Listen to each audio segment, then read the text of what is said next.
So the most important thing you need to know about 2024 is that 2024 will be the year of action. It's the year of the wood dragon, and the year of the wood dragon is yang energy. So dragons are driven, they're ambitious, they fly, they're determined, they're confident, they're leaders. And wood dragon, wood, think trees, think growth, think presence, personal growth.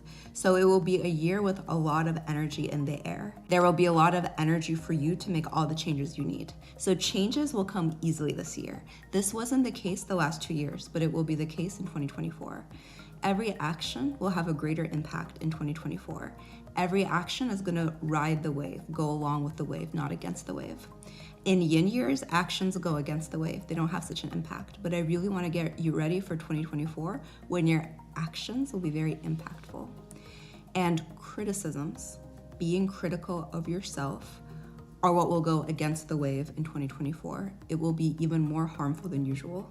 So what do you need to know this coming year to benefit from a year of action?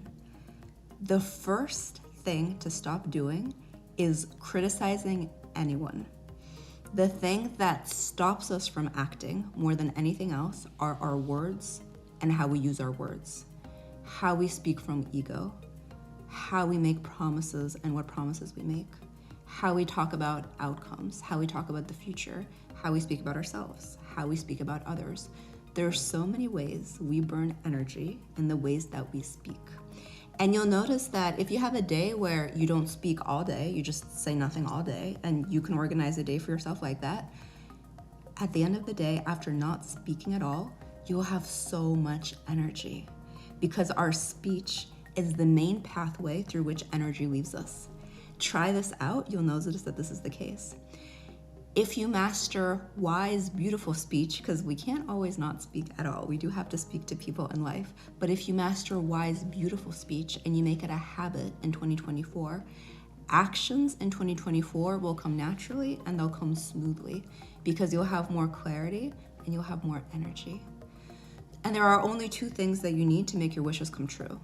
The first is an understanding of what you want, an understanding of your intentions and what your wishes are. And the second is energy. The main way we lose energy is our speech. So I want to tell you the most important things you need to know about speech for 2024 today. The art of speech is saying the truth in beautiful, gentle words. So let's start with that first point, truth. The least vulnerable person on this earth isn't the one with the most muscles or the most accomplishments. The least vulnerable person on earth is the person who is fully honest with themselves and with others. So let your attitude be, I'm honest with myself. Yes, these are all the parts of me. Yes, these are the things that I did in my life. I already did them. Yes, these are the mistakes that I made. And this is what I like, and this is what I don't like. And it really starts with accepting yourself completely, accepting where you are, and giving yourself permission to be yourself, and choosing a path that's authentically your path, and then changing paths if you have to, because we're ever changing, and being accepting of yourself in all your forms and all your infinities, even as you're growing, because if you're watching this video, you are always growing. Feeling strong in all your complexity, feeling strong in all the contradictions that's there, rather than offering very superficial criticisms. You'll need that strength, especially in 2024. In January 2022, I talked about 2022 being a very yin year and a year of gentleness. Gentleness towards all beings, loving kindness. Those are the practices we did then. 2023 in January, again, I talked about 2023 is the year of chaos and trust. And it's absolutely been that way. A lot of people have emailed me about it. It was a very chaotic year where you just had to learn to trust reality. 2024 will be the year of doing and action. And if you've gone through the lessons of 2022 and 2023, you've cleared a lot of space internally, and a lot of honesty with yourself comes out of that. And now you're ready to do and to act in a way that actually resonates. Your actions will make sense. It won't be empty action if it's coming from that lesson of gentleness, and then from that lesson of trust, and from that lesson of being true to yourself as you are.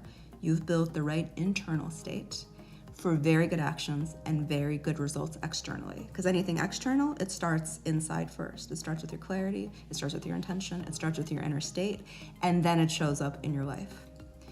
So criticism, first and foremost, changes your inner state and detracts from action. So the thing that takes away from action is criticism.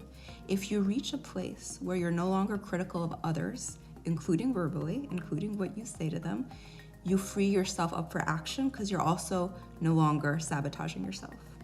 So we spend a lot of energy on criticizing ourselves and criticizing others, and once your mind shifts and you're able to see reality as it is, see reality calmly and compassionately, reality is much greater than any of our judgments, then you can use your energy for your happiness instead of using that energy for your criticism. So instead of criticizing this year in your head or verbally, this is the point of view I want you to try for a happy 2024. Everything that already happened to me is part of my story. Everything that already happened to me is part of my strength. And it's a necessary journey of my soul.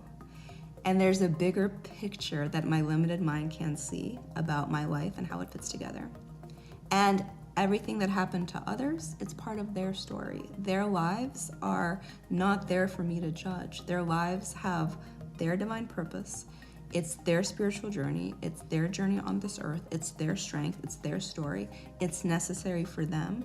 Our limited minds can't see that. But whatever is happening to other people is what needs to happen to them, and the choices they're making are part of a bigger picture I can't see. So that's the point of view.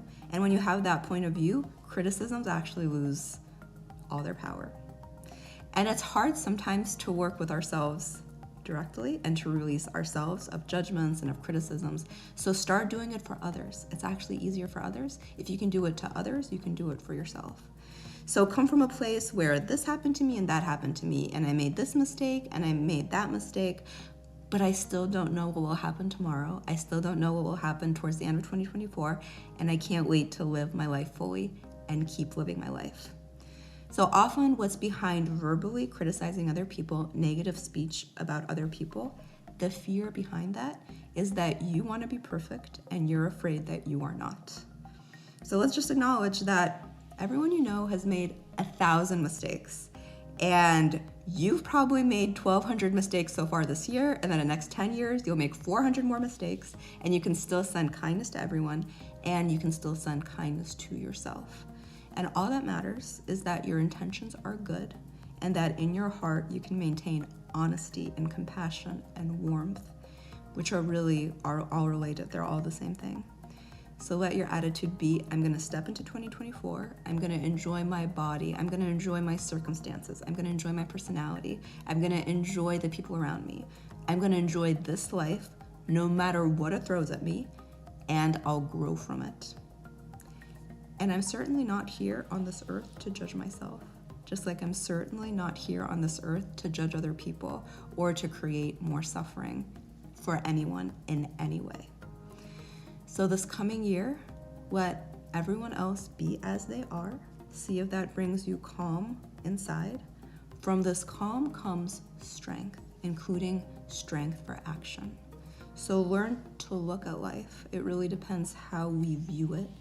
Learn to look at life with approval, general approval, and interest and warmth. And that will translate into how you speak to people and also how you speak to yourself. How you speak to people is how much energy you have and how quickly your wishes come true.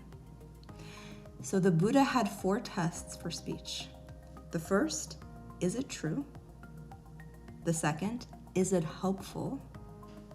The third, is it the right time to say it? And then the fourth, will all beings benefit? So that's quite a test. There's a Zen teaching version of this. Speak only to reduce suffering. Anything you say, only speak it if it reduces suffering.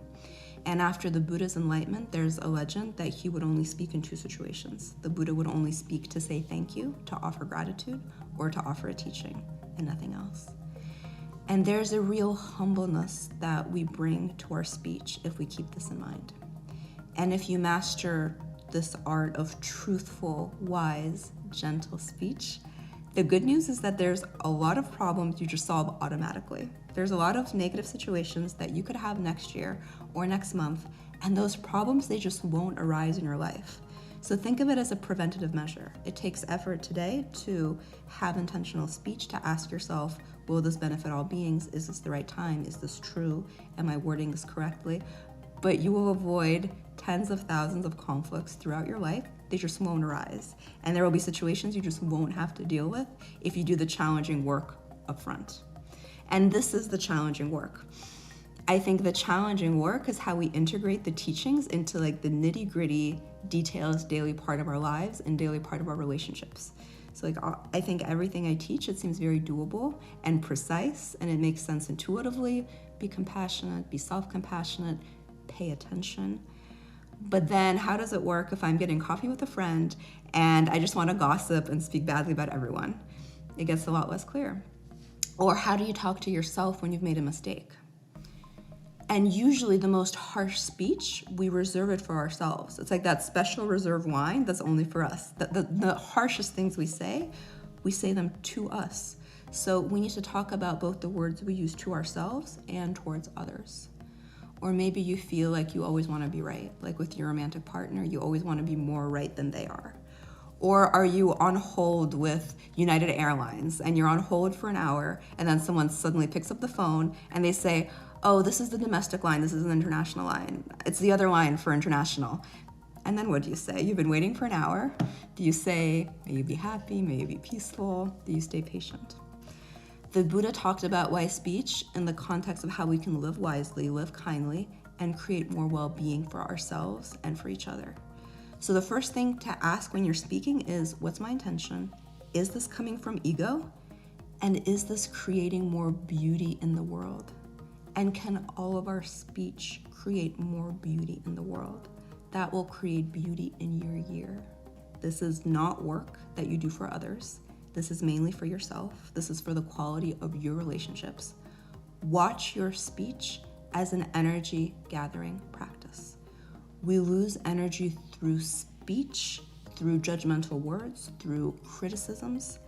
And when you start to watch your speech and choose carefully, what you take back is your energy. In Hinduism, in the Bhagavad Gita, there's a teaching that if you speak badly of anyone, you take on that person's bad karma. And if you speak badly of someone, you give that person your good karma. So in that moment, there's a karma exchange that does not work in your favor. You take on the bad karma of every single person you criticize. So every time you judge, every time you criticize, every time you disapprove, every time you speak harshly, you lose a lot of energy. And according to Buddhist Hindu teachings, you lose your good karma. So it's a trap to think that just because someone is being unreasonable and harsh and untruthful, that you can be that too. That's a trap of the mind, or in the science we call that a cognitive error. Everything you say matters to your life. Everything you say translates into a certain kind of action. So let your speech be honest, let your speech be gentle, let your speech be beautiful. And I'm so excited to go there together in our next Happiness Sangha program. Speech can be incredibly healing, or it can be incredibly destructive, especially to 2024. And I want these teachings to play a really constructive role in your year next year. So we begin this 4-month program in 3 days on Thursday, November 30th. It's called Wise, Beautiful Speech. We'll have 1 session in November, 1 session in December, 1 session in January, 1 session in February, because it takes time to shift your speech. So this program will also take time because we want to build the habit. And I guarantee that afterwards, your life will not be the same. For these 4 months, you'll have the supportive container of the class to make the transformation, and your life will change for the better, your relationships will change for the better, the state of your heart will change for the better. And by the time 2024 rolls around, you'll already have all the tools for wise, beautiful speech, and it will change your year. And your loved ones will thank you, and your coworkers will thank you, and most importantly, you'll thank yourself, because wise, beautiful speech is an act of self-compassion. So if you want to register, you can just send an email with subject registration to elizabeth.pyjove@gmail.com, or the link will be below. I really hope to support you through this. There's really only 3 ways that we contribute to the world. There's only 3 contributions we make. our actions, our words, and our thoughts. So let's figure out our words together now. I will see you soon, and thank you for listening today. Bye, everyone.